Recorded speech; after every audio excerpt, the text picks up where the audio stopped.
Hello everyone, this is Angie from My Pink Craft Room, and I just want to take a minute and share this little DIY magnetic plate I just put together. I'm waiting for my Anna Griffin one, but until then I put this together relatively cheap, and I just wanted to share it in case someone else could use this. This is chipboard, and this is I don't have the exact measurement, but in my supplies I'll show you here at the end. But this is equivalent to 2 pieces of the Red Baron chipboard pizza box, just sandwiched together.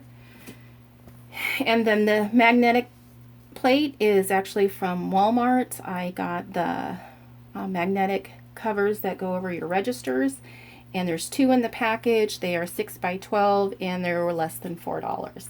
And then for the grid, I had actually the Little Bee cutting guide, or if you want to use it for stamping. I actually trimmed it down. This is the original, and it's designed to go on the bottom of a clear plate, so I ended up just taping it on so it doesn't go anywhere, but this way it gives you all the extra detail. So I wanted to go ahead and just show you how well it works with my Cuttlebug. So what I've done is I have my A plate, my B plate, and then the mat. And you'll see how well this comes out. This is actually one I just cut before this, and this is just scraps of paper I have, and you can see all the detail in it, how well it came out. So I have my die, and this is a larger die. I was having trouble with other magnetic mats, but you can see how well it stays on there. The only difference being is that I know the Anna Griffin mat, or the one from Cricut, is a lot stronger, whereas you can put it underneath your B plate and then put your die on top and it will stay. This is not as strong, so go ahead and put your B plate down, and then your mat,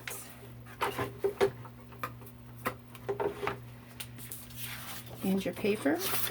Die face up, your paper face down, and your second B plate. And just run it through.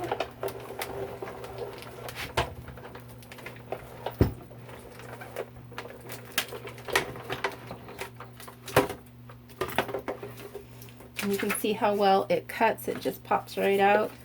So go ahead and remove the magnetic mat to go ahead and emboss it. Keep your die in there. Top of your B plate, put in your green mat, and back with your B plate. And secure this again.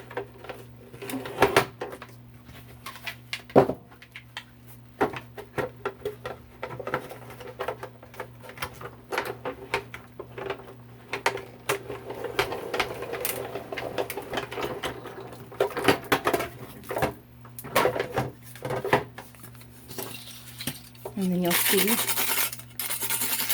how well this comes out. So you can see all the detail from the embossing and how well it cuts. And then I also just wanted to show quickly too that I have another one that I put together, and I have it that will work with the Sizzix Bigshot.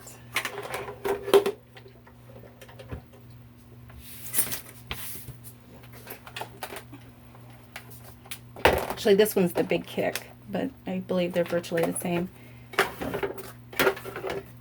So what I did for this, I used my multi-purpose platform, and I have the 2 tabs off.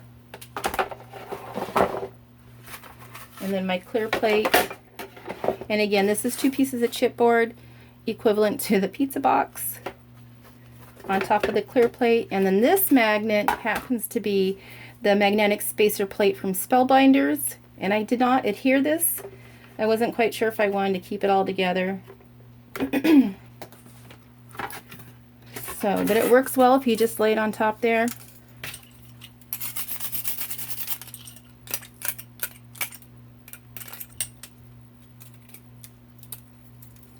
And then again with your die,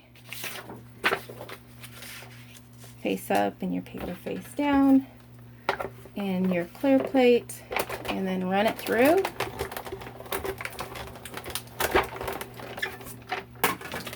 And again, it cuts really well. And then to go ahead and emboss it, I just took this time the magnetic spacer plate off.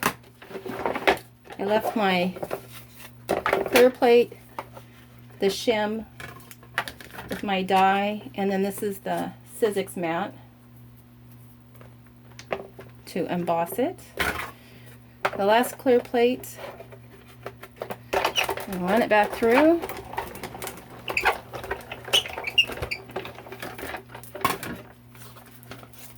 And then you can see how well it's cut and embossed. So all the detail is there with this one too. So I just wanted to share what I used real quick. It's the Little Bee grid, and I actually got this at Joann's, and I was able to use a 40% coupon. I don't remember the exact price. I want to say I paid just a few dollars, $2 or $3. And my recycled chipboard from Red Baron Pizza Box. You'll need 2 of these. And I just cut it down to fit my plate. And then again, for this one I used the Spellbinders magnetic spacer plate. And I got this at Joann's too at one point. I'm not quite sure when. I've had it for a while, and I know I used a 40% coupon with it. I want to say it was less than $10. And this is the magnetic vent covers. They're 5 by 12 actually, but you get 2 in there, and I know it was less than $4. So this one really was probably about $5 or $6 to put together, and this one less than $10 because I didn't use the Little Bee, but this one was a little bit more for the magnetic spacer plate. So that's it. I just glued them together with some tacky glue, and I just used my packing tape to tape it on. It's nice and clear, and I know it's not going anywhere. And that's it. So I hope someone else can use this and enjoy. Thanks.